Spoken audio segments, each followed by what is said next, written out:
Hello everybody and welcome back to Yalan app. In this video, I'm going to show you a complete step-by-step guide on exactly how to fix your Doordash app not working. So actually me myself, I had the exact same problem before.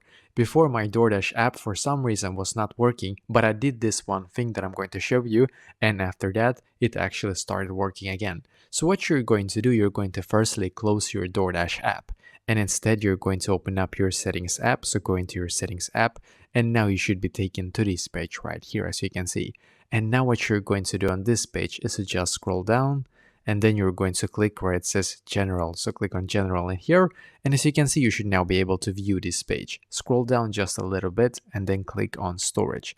And by the way, for some of you that actually uses Android, of course you're able to do the exact same thing. Just find storage in your settings on your Android phone, and then it's going to be the exact same step-by-step guide after that as well, just so you know. So in here, we're just going to scroll down until we can find the Doordash app. So just a second, I'm going to see if I can find it. I think it's actually all the way down here. So just a second.